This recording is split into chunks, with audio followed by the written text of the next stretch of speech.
अरे देखो, यहाँ कितनी भयंकर आग लगी हुई है। It's horrible. ये तो पूरे उपवन मतलब गार्डन को ही जला डालेगी। इस आग में कितने एनिमल्स भी जल रहे हैं। Oh no, it must be very painful. ये क्या, इतने सारे मुनि महाराज इस आग में। मुनि महाराज के चारों ओर आग लगी हुई है। They are going to get burned alive. ओह, तो भी ये सब इतने शांत कैसे बैठे हैं? Their life is in danger. बच्चों, कौन थे ये मुनिराज? क्यों इन्हें इस तरह से आग में जलाने की कोशिश की गई थी? और क्या ये सब उस भयंकर आग में जल गए या बच गए? Would you like to know? तो ध्यान से सुनो मुनि विष्णु कुमार की कहानी।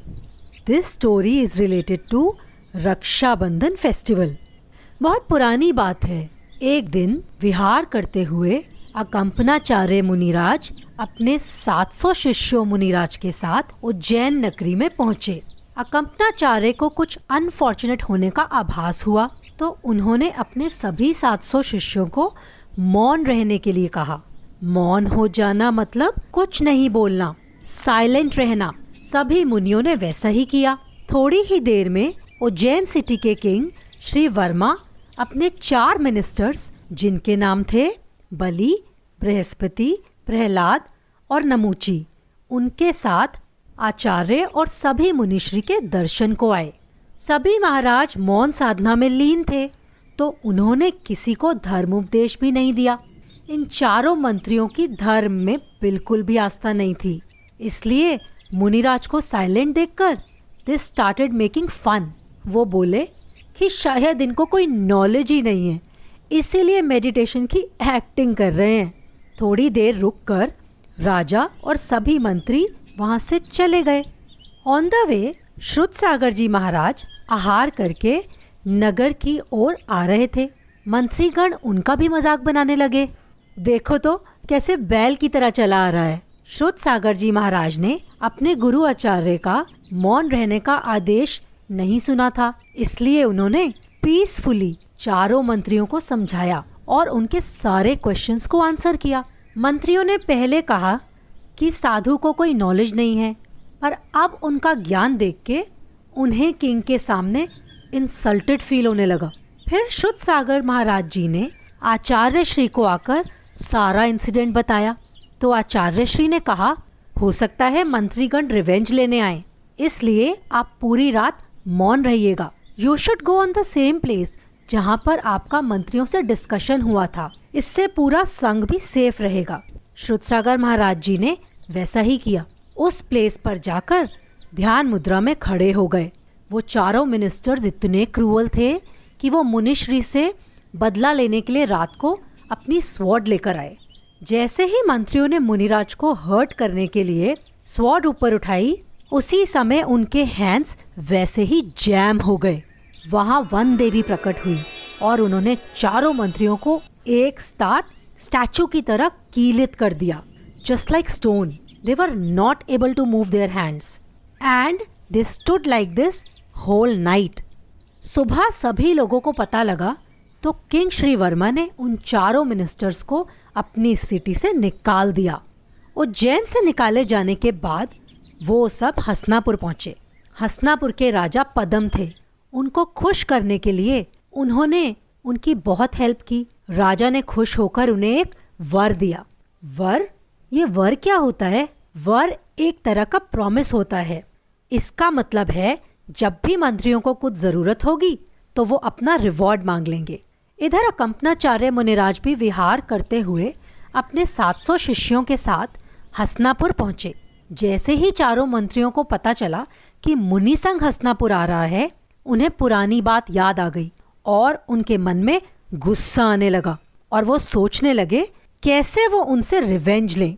उन चारों मंत्रियों ने राजा पदम से कहा कि हमें अपना वर दे दीजिए, हमें आपका राज्य और राजा के सभी राइट्स नेक्स्ट 7 डेज के लिए चाहिए। महाराज Padam had to fulfil ministers wish. जैसे ही वो हसनापुर के राजा बने, they started doing wrong things.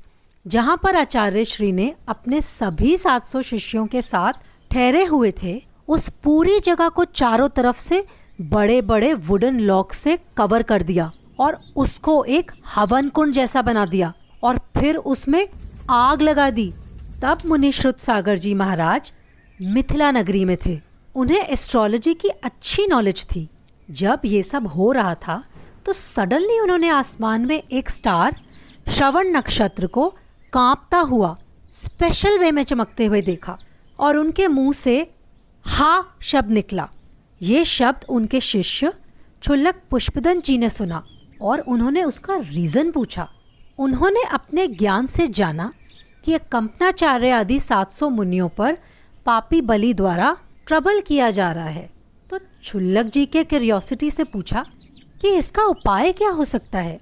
Shrutsagar जी महाराज ने बताया कि उनके शिष्य विष्णु कुमार मुनि उन्हें विक्रिया रिद्धि है और उससे वे इसका समाधान कर सकते हैं।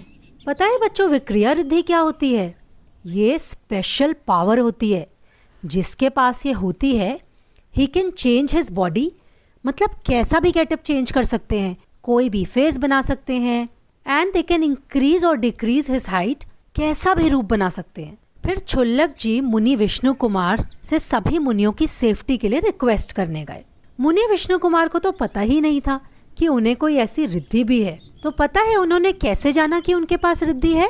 उन्होंने चेक करने के लिए अपना हाथ बढ़ाया तो कहीं भी रुके बिना बहुत दूर तक चला गया एंड ही रियलाइज्ड कि वो कैसा भी रूप चेंज कर सकते हैं। पता है बच्चों, मुनिराज को क्यों नहीं पता था? क्योंकि इन रिद्धियों की तो उन्हें जरूरत ही नहीं होती। वो तो अपनी आत्म साधना में लीन रहते हैं और परम सुख मोक्ष को प्राप्त करना चाहते हैं। फिर मुनि विष्णु कुमार शीघ्र ही हस्तिनापुर गए। वहाँ हस्तिनापुर के किंग पद्म उनके भाई थे। वो अपने भाई किंग पद्म से बोले, तुम्हारे राज्य में मुनियों पर यह उपसर्ग और अत्याचार कैसा? राजा Padma felt very guilty and he bent down on his legs. उनकी आंखों में आंसू आ गए। वे बोले, प्रभु, ruling this city is not in my hand. दुष्ट बलि ने मुझसे वचनबद्ध करके, मतलब प्रॉमिस लेकर, ये राज्य 7 दिनों के लिए मुझसे ले लिया है। सो आई एम हेल्पलेस हियर। भगवान, आप ही कुछ कर सकते हैं। आप ही इस उपसर्ग को किसी तरह दूत करके शीघ्र मुनि संघ की रक्षा कीजिए। सभी मुनियों की रक्षा करने के लिए मुनि विष्णु कुमार ने सबसे पहले अपना मुनि पद छोड़ा। बच्चों, आपको पता है ना, मुनि विष्णु कुमार को विक्रिया रिद्धि थी, तो अपनी सुपर पावर से वो छोटे से भिक्षुक ड्वार्फ का रूप लेकर वहां गए और यज्ञ मंडप में अच्छी अच्छी मीठी मीठी बातों से बलि और उन चारों मंत्रियों को प्रसन्न किया। प्रसन्न होकर राजा बलि ने ड्वार्फ ब्राह्मण से कहा, महाराज, it's our good luck that you came here. आप जो चाहें निसंकोच मांग लें। मुनि विष्णु कुमार बने उस ड्वार्फ यानी भिक्षुक ने कहा, मुझे ज्यादा कुछ नहीं चाहिए, सिर्फ लैंड के 3 स्टेप्स यानी 3 पग चाहिए। सभी लोग उन पर हंसने लगे और बोले कि तुमने अपनी साइज जैसा बहुत छोटी चीज मांगी है। ठीक है, रख लो जहाँ पर तुम्हें अपने 3 स्टेप्स रखने हैं। पता है बच्चों, मुनि विष्णु को विक्रिया रिद्धि थी ना, अपनी सुपर पावर से ही increased his height so much, इतना बड़ा कि he kept his first step on Sumeru पर्वत and second step on Manushottar पर्वत। दैट मीन्स 2 स्टेप्स में ही सारा मनुष्य लोक आ गया, लेकिन 3rd स्टेप के लिए तो कोई स्पेस ही नहीं बचा। All were scared. देवगण भी सरप्राइज थे एंड दे केम फ्रॉम स्वर्गलोक। उन्होंने बलि को बांध दिया। बलि और चारों मंत्री फेल डाउन, मुनि विष्णु कुमार के चरणों में गिर पड़े। दे फेल्ट गिल्ट, बारंबार क्षमा मांगने लगे, सॉरी बोलने लगे। जब मुनि विष्णु कुमार ने देखा कि वो चारों मंत्रियों को अपनी गलती का एहसास हो गया है, उन्होंने अपनी विक्रिया समेट ली। दैट मीन्स वो फिर से अपने ओरिजिनल फॉर्म में आ गए और अकंपनाचार्य आदि 700 मुनियों का उपसर्ग समाप्त हो गया और चारों ओर शांति छा गई। मुनि विष्णु कुमार ने आगम अनुकूल मुनि पद छोड़ने का प्रायश्चित लिया और फिर उन्होंने घोर तपस्या की और उनको फाइनली मोक्ष हो गया। वो चारों मंत्री भी सच्ची धर्म को ग्रहण कर उसी के उपासक बन गए। पता है वो कौन सा दिन था? हाँ, ये दिन था श्रावण मास का पूर्णिमा का दिन। इसी दिन मुनियों की रक्षा हुई थी। इस दिन को याद रखने के लिए लोगों ने हाथ में रक्षा सूत्र के थ्रेड्स बांधे। तभी से ये दिन रक्षा बंधन के नाम से मनाया जाने लगा। जय जिनेंद्र।